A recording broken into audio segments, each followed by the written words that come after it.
ಕರ್ನಾಟಕ ರಾಜ್ಯ ವೈನಿ ಕುಲ ಕ್ಷತ್ರಿಯ ಸಂಘದ ರಾಜ್ಯಾಧ್ಯಕ್ಷನಾಗಿ ಕಾರ್ಯನಿರ್ವಹಿಸ್ತಾ ಇದ್ದೀನಿ.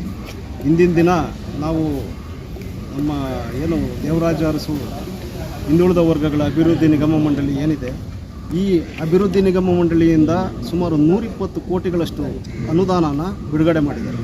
2014-15ನೇ ಸಾಲಿನಲ್ಲಿ, 2017-18ನೇ ಸಾಲಿನಲ್ಲಿ ಸಂಪೂರ್ಣವಾಗಿ 120 ಕೋಟಿ, ಹೆಚ್ಚು ಕಡಿಮೆ 120 ಕೋಟಿ ಬಿಡುಗಡೆ ಆಗಿರೋದಕ್ಕೆ ಮಾಜಿ MLCಗಳಾದಂಥ PR ರಮೇಶ್ ಅವರು ಪತ್ರಿಕಾ ವರದಿಗಳನ್ನು ಕೊಟ್ಟಿದ್ದಾರೆ ಮತ್ತು ಅದರ ದಾಖಲೆಗಳನ್ನು ಸಹ ನಾನು ಕೊಟ್ಟಿದ್ದೀನಿ ಮಾಜಿ ಮಂತ್ರಿಗೆ. ಈ ಒಂದು ಅನುದಾನದಲ್ಲಿ ನಮ್ಮ ವೈನಿ ಕುಲ ಕ್ಷತ್ರಿಯ ಸಮುದಾಯಕ್ಕಂತ ಬಿಡುಗಡೆಗೊಂಡಂಥ ಈ ಅನುದಾನದಲ್ಲಿ ನಮ್ಮ ವೈನಿ ಕುಲ ಕ್ಷತ್ರಿಯರಿಗೆ ಯಾವುದೇ ರೀತಿಯಾದಂಥ ಶಾಲಾ ಕಾಲೇಜುಗಳು ಏನೂ ಆಗಲಿಲ್ಲ. ಮತ್ತು ಸಂಪೂರ್ಣವಾಗಿ ಇದನ್ನು ಕೋಲಾರ ಜಿಲ್ಲೆಯಲ್ಲಿ ಸಂಘ ಸಂಸ್ಥೆಗಳು ಅಂತ ಮಾಡ್ಕೊಂಡಿದ್ದಾರೆ.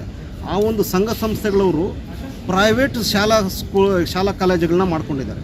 ಆದಿಶಕ್ತಿ ಎಜುಕೇಷನಲ್ ಟ್ರಸ್ಟ್ ಅಂತೇಳಿ ನಮ್ಮ ಸಮುದಾಯದ ಹೆಸರಲ್ಲಿ ತಗೊಂಡಂಥ ಅನುದಾನದಲ್ಲಿ ಇವರು ಅವರ ಸ್ವಂತಕ್ಕೆ ಶಾಲಾ ಕಾಲೇಜುಗಳನ್ನ ಮಾಡಿಕೊಂಡು ನಮ್ಮ ಸಮುದಾಯದ ಶಾಲಾ ಕಾಲೇಜು ಅನ್ನೋದೇ ನಮ್ಗೆ ಗೊತ್ತಿಲ್ಲ. ಆ ರೀತಿ ಇವರು ನಮ್ಮ ಸಮುದಾಯದ ಹೆಸರಿನ ಮೇಲೆ ಸಂಪೂರ್ಣ ಈ ಸಮುದಾಯದ ಅನುದಾನಗಳನ್ನ ದುರ್ಬಳಕೆ ಮಾಡ್ಕೊಂಡಿದ್ದಾರೆ, ಭ್ರಷ್ಟಾಚಾರದಲ್ಲಿ ತೊಡಗಿದ್ದಾರೆ.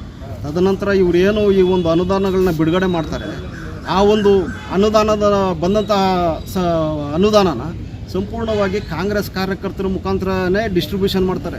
ಜಿಲ್ಲಾವಾರು, ತಾಲೂಕುವಾರು, ಹೋಬಳಿವಾರು ಎಲ್ಲ ಪ್ರಮುಖವಾಗಿ ಕಾಂಗ್ರೆಸ್ ಪರವಾಗಿ ಯಾರ್ಯಾರು ಕೆಲಸ ಮಾಡ್ತಾರೆ ಅಂಥವ್ರಿಗೆ ಮಾತ್ರ ಈ ಅನುದಾನ. ಮತ್ತು ಇವ್ರು ಯಾರಾದರೂ ಬೇರೆಯವ್ರಿಗೆ ಬಿಡುಗಡೆ ಕೊಟ್ಟರೂ ಸಹ ಸಹಾಯಧನ, ಗಂಗಾ ಕಲ್ಯಾಣ ಯೋಜನೆ 2.5 ಲಕ್ಷ ಬರುತ್ತೆ, ಒಂದೊಂದು ಕೊಳವೆ ಬಾವಿ ಕೊಡಿಸ್ತಾರೆ. ಆ ಒಂದು 2.5 ಲಕ್ಷದ ತೊಗೊಂಡ್ರೆ ಅದರಲ್ಲಿ ಮತ್ತೆ ಇವ್ರು ಕಿಕ್ ಬ್ಯಾಕ್ ತೊಗೊಳ್ತಾರೆ. ಈ ರೀತಿ ಹಿಂದುಳಿದ ವರ್ಗಗಳು ಶೈಕ್ಷಣಿಕವಾಗಿ ಅಭಿವೃದ್ಧಿಗೊಳ್ಬೇಕು ಅಂತೇಳಿ ನಮ್ಮ ಸರ್ಕಾರಗಳು ಬಿಡುಗಡೆಗೊಂಡಂಥ ಅನುದಾನದಲ್ಲಿ ಸಂಪೂರ್ಣವಾಗಿ ಇವರು ಭ್ರಷ್ಟಾಚಾರದಲ್ಲಿ ತೊಡ್ಕೊಂಡು ಇವರು ಕಾಂಗ್ರೆಸ್ ಕಾರ್ಯಕರ್ತರೇ 90% ಇರೋದು ಇದರಲ್ಲಿ. ಕೋಲಾರ, ಚಿಕ್ಕಮಗಳೂರು, ಹಾಸನ, ಚಾಮರಾಜನಗರ ಜಿಲ್ಲೆ ಎಲ್ಲ ಜಿಲ್ಲೆಗಳಲ್ಲೂ ನಮ್ಮ ಜನಾಂಗದ ವೈನಿ ಕುಲ ಕ್ಷತ್ರಿಯರು ಭಾಳ ಪ್ರಬಲರಾಗಿದ್ದೀರಿ. ಸಂಪೂರ್ಣವಾಗಿ ಈ ಒಂದು ಸಮುದಾಯದ ಹೆಸರಲ್ಲಿ ಬಿಡುಗಡೆ ಆದಂಥ ಅನುದಾನಗಳನ್ನ ದುರ್ಬಳಕೆ ಮಾಡಿದ್ದಾರೆ. ಹಾಗಾಗಿ ನಾವು ನೇರವಾಗಿ ಮಾಜಿ MLC PR ರಮೇಶ್ ಮತ್ತು ಇದಕ್ಕೆ ಬೆಂಬಲವಾಗಿ ಈ ಅನುದಾನಗಳೆಲ್ಲ ಕೊಟ್ಟಿರೋದು ನಮ್ಮನೆ ಅಲ್ಲಿ ಸಿದ್ದರಾಮಯ್ಯನವರು ಮುಖ್ಯಮಂತ್ರಿಗಳು ಏನಿದ್ದಾರೆ, ಸಿದ್ದರಾಮಯ್ಯನವರ ಬೆಂಬಲದಿಂದಲೇ ಈ ಅನುದಾನಗಳು ಬಂದಿದೆ. ನಮಗೆ ಈಗ ಸರ್ಕಾರದ ಮೇಲೆ ಈಗಾಗಲೇ 2 ವರ್ಷ ಆಗಿದೆ ನಾವು ಲೋಕಾಯುಕ್ತದಲ್ಲಿ ಪ್ರಕರಣ ದಾಖಲಿಸಿ. ಯಾವುದೇ ರೀತಿಯಾದಂತಹ ಇನ್ನೊಂದು ತನಿಖೆ ಆಗಲಿಲ್ಲ. ಸ್ಕ್ರೂಟ್ನಿ ಮಾಡ್ತಾಯಿದ್ದೀನಿ ಅಂತ ಹೇಳ್ತಾ ಇದ್ದಾರೆ. ನಮಗೆ SIT ಆಗಲಿ, ಲೋಕಾಯುಕ್ತ ಆಗಲಿ ಯಾವುಗಳ ಮೇಲೆ ನಮಗೆ ನಂಬಿಕೆ ಇಲ್ಲ. ನೇರವಾಗಿ ನಾವು ಸರ್ಕಾರದ ಮೇಲೆ ಇದರಲ್ಲಿ ಸಂಪೂರ್ಣವಾಗಿ ಬೆಂಬಲ ಕೊಟ್ಟು ಇದರಲ್ಲಿ ಇರೋದ್ರಿಂದ ನಾವು ಜಾರಿ ನಿರ್ದೇಶನಾಲಯಕ್ಕೆ ಕೇಸ್ ಫೈಲ್ ಮಾಡಿದ್ದೀರಿ, ಕಂಪ್ಲೇಂಟ್ ಮಾಡಿದ್ದೀರಿ, ದಾಖಲೆಗಳನ್ನ ಕೊಟ್ಟಿದ್ದೀರಿ. ಇದೊಂದು ತನಿಖೆ ಆಗಬೇಕು. ನಮ್ಮ ಇತಿಹಾಸ ಪರಂಪರೆ ಉಳ್ಳಂತಹ ವಿಶ್ವವಿಖ್ಯಾತ ದ್ರೌಪದಿ ಧರ್ಮರಾಯ ಸ್ವಾಮಿ ದೇವಸ್ಥಾನ ಏನಿದೆ, ಈ ಒಂದು ಸಂಸ್ಕೃತಿಗಳನ್ನ ಉಳಿಸ್ಕೊಂಡು ಬಂದಿರತಕ್ಕಂಥ ಈ ವೈನಿ ಕುಲ ಕ್ಷತ್ರಿಯ ಸಮುದಾಯಕ್ಕೆ ನ್ಯಾಯ ಸಿಗಬೇಕು. ನಮ್ಮ ಮಕ್ಕಳಿಗೆ ಶೈಕ್ಷಣಿಕವಾಗಿ, ಆರ್ಥಿಕವಾಗಿ ಬೆಂಬಲವಾಗಿ ಬೆಳಿಬೇಕು ಅನ್ನೋದೇ ನಮ್ಮ ಉದ್ದೇಶ. ಹಾಗಾಗಿ ಮಾಧ್ಯಮ ಮಿತ್ರರಲ್ಲಿ ನಾವು ಕೇಳ್ಕೊಳ್ಳೋದಿಷ್ಟೇ, ಈ ಒಂದು ಭ್ರಷ್ಟಾಚಾರ ಏನಿದೆ ಇದು ಸಾಮಾನ್ಯವಾದಂಥ ಭ್ರಷ್ಟಾಚಾರ ಅಲ್ಲ. ಇತಿಹಾಸದಲ್ಲೇ ಎಲ್ಲೂ ಸಹ ಇಲ್ಲದಂತಹ, ಈ ಕರ್ನಾಟಕದ ಇತಿಹಾಸದಲ್ಲಿ ಇಲ್ಲದೆ ಇರತಕ್ಕಂಥ 100 ಕೋಟಿ ಅಲ್ಲ, ಇದು 1000 ಕೋಟಿಗಳ ಒಂದು ಹಗರಣ. ಇದು ಸೂಕ್ತವಾಗಿ ತನಿಖೆ ನಡೆಸಬೇಕು ಅಂತೇಳಿ ತಮ್ಮಲ್ಲಿ ಕಳಕಳಿ. ಸರ್, ನೇರವಾಗಿ ಆರೋಪ ಮಾಡೋದಾದ್ರೆ ಯಾರಿಗೆ ಆರೋಪ ಮಾಡ್ತೀರಾ? ಹಿಂದೆ ಸಿದ್ದರಾಮಯ್ಯ CM ಆಗಿದ್ದಾಗ MLC ಆಗಿದ್ರು. ಆವಾಗ ಒಂದು ಕೌನ್ಸಿಲ್ನಲ್ಲಿ ಕೊಟ್ಟಾಗ ಒಂದು ಅಪ್ಲಿಕೇಶನ್ ತಂದರು, ಯಾವುದು ಬರೋದಿಲ್ಲ, ಅದರಲ್ಲಿ ವೈನಿ ಕುಲ ಕ್ಷೇತ್ರದಲ್ಲಿ ಸ್ಯಾಂಕ್ಷನ್ ಮಾಡಿಸ್ಕೊಂಡು. ಆವಾಗ ನಾನು ಕೇಳಿದೆ, ತಿಂಗಳು ವೈನಿ ಕುಲ ಕ್ಷೇತ್ರದಕ್ಕೂ ಇವರೇ ರೆಪ್ರೆಸೆಂಟೇಟಿವ್ ಅಂತ ಕೇಳಿದೆ. ಯಾರಿದ್ರು ಆವಾಗ ಅವ್ರು ಹೇಳಿದ್ರು, ನಾವು ಬೇರೆ ಅವ್ರು ಬೇರೆ ಇಲ್ಲಪ್ಪ, ನಮ್ಮದು ಎಲ್ಲ ಒಂದೇನೆ, ಗೌಡ್ರು ನಾವೆಲ್ಲ ಒಂದೇನೆ, ಒಬ್ಬೊಬ್ರು ಸಬ್ ಕ್ಯಾಸ್ಟ್ ಇದ್ದಂಗೆ ಅಷ್ಟೇ ಹೇಳಿದ್ರು. ಸಿದ್ದರಾಮಯ್ಯ ಆಯ್ತು ಬಿಡ, ನಿಮ್ಮ ವಿಚಾರಕ್ಕೆ ನಾನು ಹೇಳ್ದೆ ಕೇಳಿ. ಅದೇ ನಡೆದಿದ್ದು ನಾನು ಆಂಧ್ರ ಪ್ರದೇಶ ಇವರು ಆಂಧ್ರ ಪ್ರದೇಶ ಇರ್ಬೋದು, ತಮಿಳುನಾಡು ಆಗಿರ್ಬೋದು. ತಮಿಳುನಾಡಲ್ಲಿ 2.5 ಕೋಟಿ ಜನಸಂಖ್ಯೆ ಇದೆ ವೈನಿ ಕುಲ ಕ್ಷತ್ರಿಯರು.